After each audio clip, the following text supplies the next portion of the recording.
और अब खबरें विस्तार से। इंदौर में बावड़ी हादसे के बाद से एक्शन लगातार जारी है। अब इस हादसे की मजिस्ट्रियल जांच शुरू हो गई है। बेलेश्वर महादेव झूलेलाल मंदिर ट्रस्ट के पदाधिकारियों को नोटिस भेजा गया है। ट्रस्ट का अध्यक्ष सेवाराम गलानी, सचिव है मुरली सबनानी, उपाध्यक्ष रामचंद्र छुगानी, एडीएम अभय बेडेकर ने नोटिस भेजा है। इससे पहले कल मंदिर के अवैध निर्माण पर बुलडोजर भी चला था। रामनवमी पर बावड़ी धंसने से 36 लोगों की मौत हुई थी।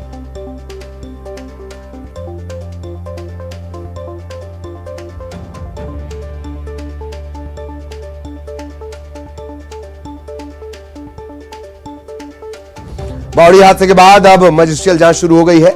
लगातार एक्शन लिया जा रहा है। प्रशासनिक फेरबदल भी हुआ है, उसे भी इस हादसे से जोड़कर देखा जा रहा है। जो कमिश्नरी है वो बदली गई है, निगम कमिश्नरी। ट्रस्ट के अध्यक्ष सेवाराम गलानी, सचिव मुरली सबनानी और उपाध्यक्ष रामचंद्र छुगानी, इन्हें तीनों को नोटिस भेजा गया। एडीएम अभय बेडेकर, ये जो रहा है अध्यक्ष सेवाराम गलानी, इसे भी नोटिस भेजा गया है। यह करीबी बताया जाता है सांसद का सेवाराम गलानी।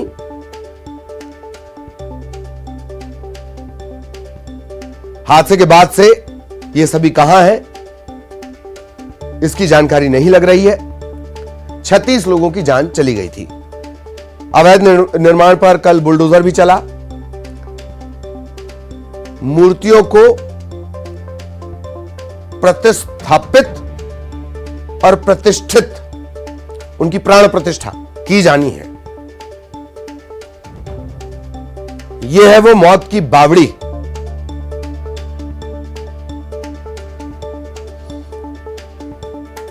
सहयोगी अरुण हमारे साथ जुड़े हुए हैं, सीधा आपको इंदौर लिए चलेंगे। अरुण, जांच शुरू हो गई है और गलानी जिसका बार बार नाम आ रहा है, सांसद का जो करीबी बताया जा रहा है, क्या कुछ उनके बारे में जानकारी है? एक बात। दूसरी बात कि गैर इरादतन हत्या की भी धाराएं लगी हैं इस मामले में, तो अरुण?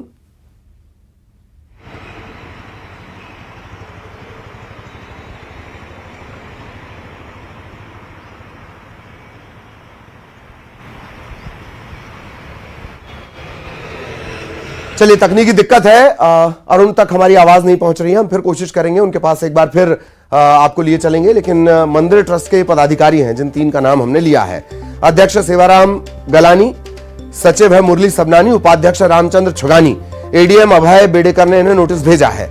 लगातार एक्शन जारी है। कल मंदिर के नाम पर जो बेजा कब्जा कर लिया गया था, उस पर बुलडोजर चलवा दिया गया है।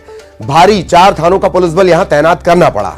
ये तमाम चीजें तब हो रही हैं जब 36 लोगों की बलि लापरवाही के चलते ले ली गई। इसके बाद एक्शन का सिलसिला चल रहा है। अब जो मजिस्ट्रियल जांच है वो भी शुरू हो गई है।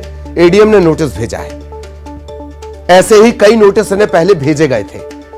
यह नोटिस कितना कारगर होता है यह अब देखना जरूरी है। इससे पहले के जो नोटिस भेजे गए उस पर सीधे सवाल का जवाब हिंदुत्व और आस्था से जोड़कर दिया गया।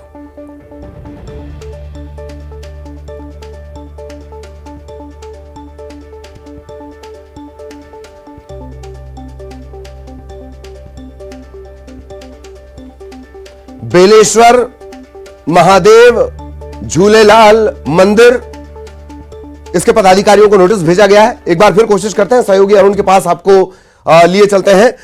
अरुण, क्या कुछ अपडेट? मजिस्ट्रियल जांच शुरू हो गई है। अगर धाराओं की बात की जाए तो मेरा ख्याल है गैर इरादतन हत्या का मामला भी ये बना था। क्या अपडेट है, कानूनी अपडेट क्या है अरुण?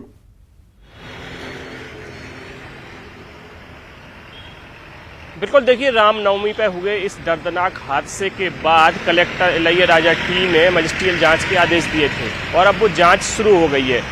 रविवार को प्रशासन ने इस पूरे परिसर की वीडियोग्राफी कराई थी और कल इस परिसर में बने निर्माणाधीन मंदिर और बावड़ी को ध्वस्त कर दिया और वहाँ पर अब समतल मैदान हो गया है। कानूनी पहलुओं की अगर बात की जाए तो श्री महादेव झूलेलाल जो ट्रस्ट है उसके अध्यक्ष हैं सेवाराम गलानी और जो उसके सचिव हैं मुरली सबनानी, उन पर गैर इरादतन हत्या का मामला दर्ज है। ये दोनों लोग अस्पताल में भर्ती हैं क्योंकि जो एक वीडियो कल जारी हुआ था घटना से कुछ मिनट पहले का, उसमें जो मुरली सबनानी है वो यज्ञ करते दिख रहे थे और वो भी उस घटना में बावड़ी में गिर गए थे। उसके बाद उनके घुटने का ऑपरेशन हुआ। हालांकि शनिवार को उनके घुटने का ऑपरेशन हुआ था। अब उनकी हालत ठीक है। इस घटना में जो 18 लोग घायल हुए थे उनमें से 12 लोगों की अस्पताल से छुट्टी कर दी गई है और 6 लोग अभी भी अस्पताल में भर्ती हैं। मजिस्ट्रियल जांच शुरू हो गई है और जो रहवासी संघ हैं उनसे साक्ष्य मांगे गए हैं।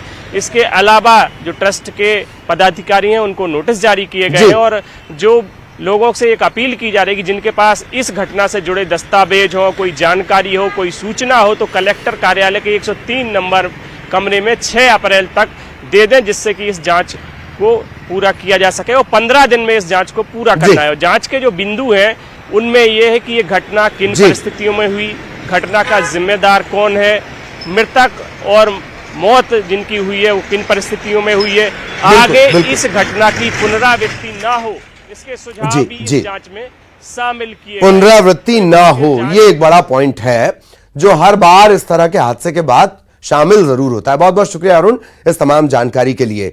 और अब छत्तीसगढ़ से बड़ी खबर आपको बता दें, ईडी की कार्रवाई को लेकर शिकायत की जा रही है। कांग्रेस संचार प्रमुख सुशील आनंद शुक्ला ने शिकायत की है सीजेआई से और छत्तीसगढ़ हाईकोर्ट के चीफ जस्टिस से शिकायत उन्होंने की है। कांग्रेस अध्यक्ष मल्लिकार्जुन खड़गे को भी पत्र लिखा है। अपने पत्र में ईडी की छापे की कार्रवाई का सिलसिलेवार ब्यौरा दिया गया है।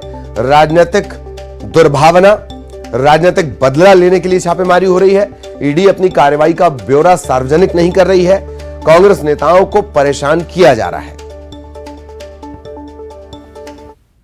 छत्तीसगढ़ में ईडी की जा रही छापेमारी के विरोध में उसकी वस्तु स्थिति को अवगत कराने के लिए और इन कार्रवाइयों को रुकवाने के लिए एक पत्र भारत के मुख्य न्यायाधीश, छत्तीसगढ़ बिलासपुर के उच्च न्यायाधीश और कांग्रेस के राष्ट्रीय अध्यक्ष श्री मल्लिकार्जुन खड़गे जी को मैंने लिखा है। इस पत्र में जो ईडी की कार्रवाई है उसकी वस्तु स्थिति की जानकारी दी गई है। किस प्रकार से ईडी छत्तीसगढ़ के कार्यकर्ताओं को, कांग्रेस के नेताओं को प्रताड़ित कर रही है, छत्तीसगढ़ की कांग्रेस की सरकार को बदनाम कर रही है और इस देश के लोकतंत्र के हित में आवश्यक है कि इस प्रकार की अतिवादी कार्रवाइयों पर रोक लगाया जाए। इन सब का सिलसिलेवार ब्यौरा इस पत्र में मैंने दिया है कि और सहयोगी ममता आपको नजर आ रही होंगी, संभवतः उनके साथ खास मेहमान भी हैं। सीधा आपको ममता के पास ही लिए चलेंगे।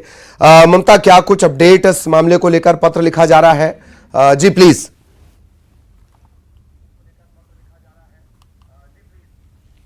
बिल्कुल, देखिए कांग्रेस संचार विभाग प्रमुख सुशील आनंद शुक्ला हमारे साथ मौजूद है। उन्होंने ये चिट्ठी लिखी है, उन्हीं से हम सीधे बात करते हैं। सर, आपने ये चिट्ठी लिखी है कि किन को जो हमने बताया कि चिट्ठी लिखी है, तो क्या खास बातें हैं जिसको लेकर, जिसको खासतौर पे आपने जो है जिसका जिक्र किया हुआ है और आपको लगता है कि सुनवाई होगी? देखिए, भारत एक डेमोक्रेटिक देश है, प्रजातांत्रिक देश है और हमारे यहाँ हर प्रजातंत्र के हर रंग में, चाहे विधायिका, कार्यपालिका, न्यायपालिका, सबके ऊपर में अंकुश लगाने की एक व्यवस्था है। यदि कार्यपालिका या नौकरशाही किसी चीज़ को अतिवादी कर रही है तो स्वाभाविक है कि हम न्यायपालिका के पास जाएंगे। जिस प्रकार से छत्तीसगढ़ में लगातार ईडी की कार्रवाई की जा रही है और ईडी की कार्रवाई का कोई आधार नहीं है। हमारा अधिवेशन होने वाला था, अधिवेशन के दिन हमारे जो प्रमुख कार्यकर्ता थे उनको बुला लिया गया, उनके घर में ईडी की कार्रवाई की गई। 18 घंटे तक उनको घर में बैठा के रखा गया ताकि अधिवेशन डिस्टर्ब हो। अब आप इसी से कल्पना करिए कि इनका विद्वेष छलक रहा था कि जो हमारा टेंट का काम देख रहा था, टेंट वाले के ईडी के लोग चले गए और करीब 8 घंटा तक बैठे रहे। 24 तारीख को हमारी राष्ट्रीय अधिवेशन था, कांग्रेस का राष्ट्रीय अधिवेशन था। 24 तारीख को ही टेंट वाले के यहाँ ईडी के अधिकारी जाके बैठते हैं, 8 घंटे तक बैठते हैं ताकि डिस्टर्ब हो। तो मंतव्य साफ समझ आ रहा। दूसरी बात, यदि आप ईडी कार्रवाई कर रही है 3 दिन के अंदर सारी चीजें सार्वजनिक करनी चाहिए, नहीं करती है। ईडी की कार्रवाई होती, भारतीय जनता पार्टी की प्रेस कॉन्फ्रेंस होती, भारतीय जनता पार्टी अपने प्रेस कॉन्फ्रेंस में जिन जिन चीजों को बोलती है उसके 1 हफ्ते 10 दिन बाद ईडी उन्हीं चीजों को अपने प्रेस नोट में जारी करती है। तो ये जो कार्रवाई है स्पष्ट तौर पर विद्वेष दिख रहा है। यदि आपके पास में कोई तथ्यात्मक प्रमाण है तो उसको आप सार्वजनिक करिए। ऑपरेशन कमल की बात कर रहे थे, कल आप लोगों ने प्रेस कॉन्फ्रेंस में ली थी और जो श्रम विभाग आयोग के जो अध्यक्ष हैं सन्नी अग्रवाल, वो कह रहे थे कि ईडी ने कहा कि आप बीजेपी में शामिल हो जाइए तो आपकी सारी परेशानी दूर हो जाए। क्या इन सब चीजों का भी जिक्र है? निश्चित तौर पर देखिए, छत्तीसगढ़ में चूंकि हमारी 2/3 बहुमत के साथ सरकार है। 71 विधायक हैं भारतीय जनता पार्टी के, मात्र 14 विधायक हैं। तो इतने सारे विधायकों को पलटी करके मध्य प्रदेश या कर्नाटक की स्थिति या महाराष्ट्र की स्थिति यहाँ पे ला नहीं सकते हैं। तो वैसे में जो हमारे संगठन के नेता हैं, हमारे जो काम करने वाले लोग, उनको परेशान करना। आज तक हमारी सरकार के ऊपर 4 रुपए के भ्रष्टाचार के आरोप नहीं लगा पाए हैं। तो क्या कर रहे हैं, अधिकारियों को प्रताड़ित कर रहे हैं। जबरदस्ती ईडी जिनके यहाँ जा रही, कल प्रेस कॉन्फ्रेंस में बताया कि हमको 15 घंटे समय पार करना है, मतलब पब्लिक एक मैसेज देना है कि बड़ी ममता इन्हें रोक लेते हैं। अब अनुराग जी बीजेपी से हमारे साथ जुड़े हुए हैं, उनका एक रिएक्शन ले लूं मैं जरा। अनुराग जी, लेटर लिखा जा रहा है कि ईडी राजनीतिक दुर्भावना से कार्रवाई कर रही है और बाकायदा उसमें यह गिनाया जा रहा है कि कहां कहां कैसे किस तरह से कार्रवाई हुई। प्लीज।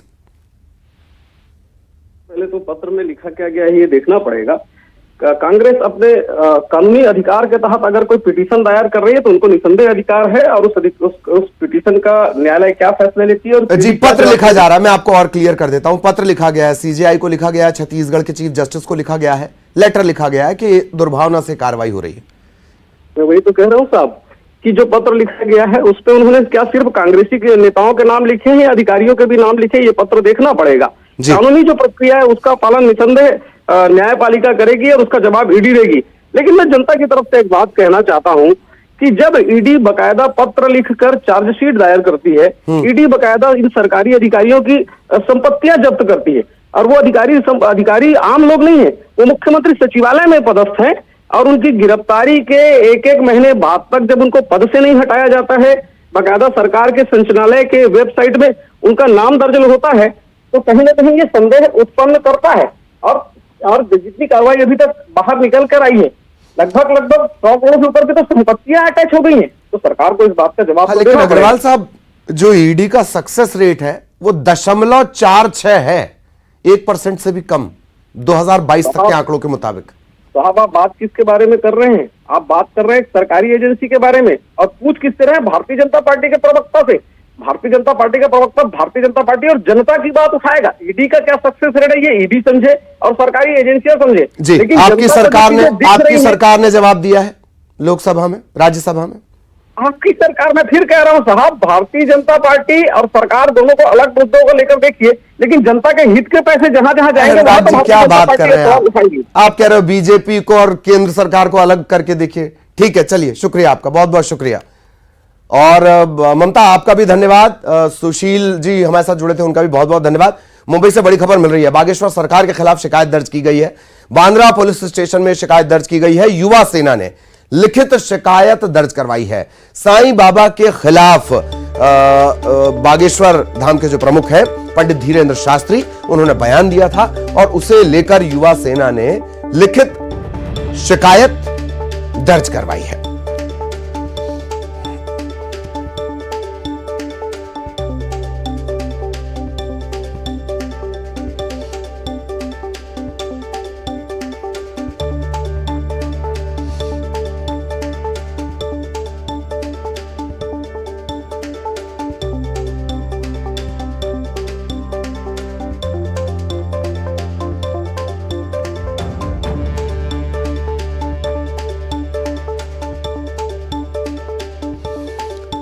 और मुंबई से एडिटर अमित राय इस वक्त हमारे साथ जुड़े हुए हैं। अमित जी, पूरी जानकारी, क्या कुछ ये शिकायत कह रही है? बांद्रा पुलिस स्टेशन में शिकायत, महाराष्ट्र सुपर एक्टिव हो जाता है बागेश्वर सरकार को लेकर। जी प्लीज। देखिए, निश्चित तौर पर जिस तरह से उन्होंने शिरडी साईं बाबा पे जब से वक्तव्य किया है, महाराष्ट्र में उनके खिलाफ विरोध प्रदर्शन देखने को मिल रहा है। हमने देखा था कि परसों जो है शिरडी के ग्राम वासियों ने भी जो है विरोध किया था, और उनके जो फोटो है उस पे जो है उन्होंने जो है तीखा विरोध व्यक्त किया था। और हमने देखा कि अब युवा सेना जो है यानी उद्धव ठाकरे गुट की, उन्होंने बांद्रा पुलिस स्टेशन में एक लिखित शिकायत दी है, और उन्होंने ये कहा है लिखित शिकायत में कि बागेश्वर बाबा पर कड़ी कानूनी कार्रवाई करने की मांग करते हुए उन्होंने ये कहा है कि इन्होंने शिरडी साईं बाबा के भक्तों की भावनाओं के साथ खिलवाड़ किया है। हमने देखा कि पिछले 2 दिनों से साईं बाबा पर दिए बयान के बाद महाराष्ट्र की राजनीति गर्मा गई है।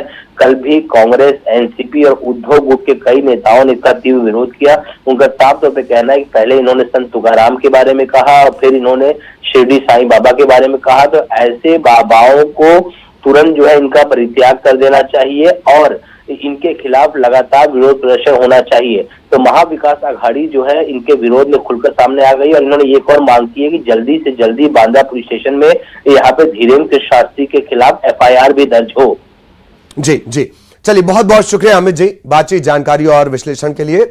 रुक कर रहे भोपाल का। राजधानी में फिर कोरोना के नए मरीज मिले हैं। 24 घंटे में भोपाल में कोरोना के 14 मरीज मिले हैं। कोरोना संक्रमितों की संख्या बढ़कर 48 हो गई है। भोपाल समेत पूरे प्रदेश में 26 नए मरीज मिले हैं। प्रदेश में कोरोना संक्रमितों की संख्या 101 हो गई है। बीजेपी के सांसद रोडमल नागर भी कोविड पॉजिटिव आए हैं।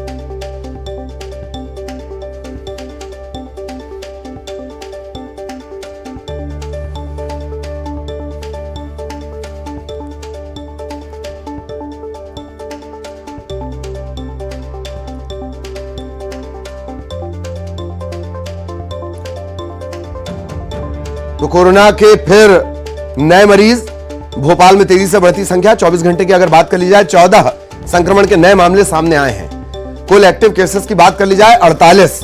भोपाल समेत पूरे प्रदेश की बात कर ली जाए 26 नए मरीज। सहयोगी अनुराग इस वक्त हमारे साथ जुड़े हुए हैं। अनुराग, फिर बढ़ता कोरोना।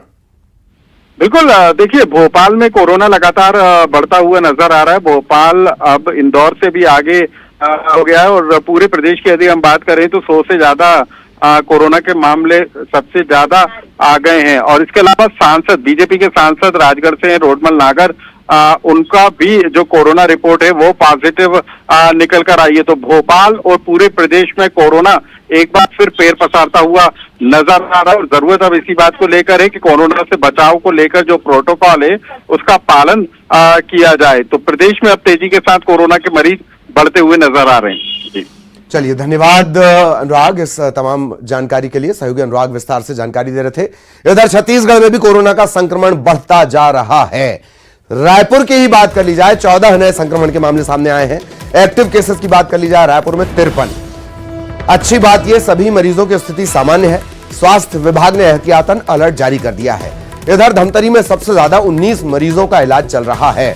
बिलासपुर में 18, दुर्ग में 16, राजनांदगांव में 13 संक्रमण के मामले सामने आए हैं।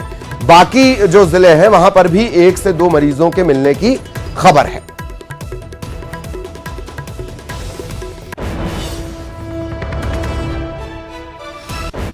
और बिलासपुर से बड़ी खबर, भारी आवाज को लेकर 2 पहिया गाड़ियों की जांच की गई है।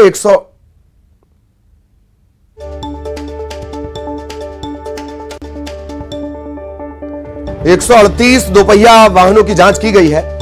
तेज आवाज, बिना साइलेंसर गाड़ी चलाने वालों पर कार्रवाई की गई है। 81 बाइक सवारों के खिलाफ यह कार्रवाई की गई है। खबर जांजगीर चांपा से, अतिक्रमण पर चला है प्रशासन का बुलडोजर। कचहरी चौक से खोखसा रेलवे फाटक तक बुलडोजर चला है। राजस्व विभाग और नगर पालिका ने कार्रवाई की है। मौके पर भारी पुलिस बल तैनात रहा।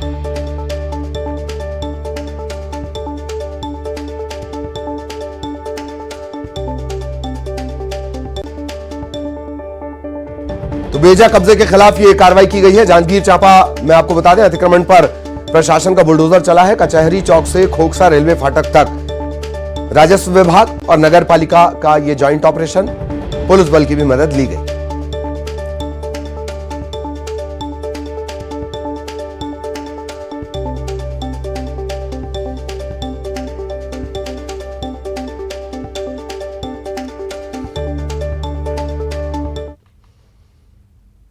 और इसी के साथ इस बुलेटिन में इतना ही। खबरें जारी रहेंगी।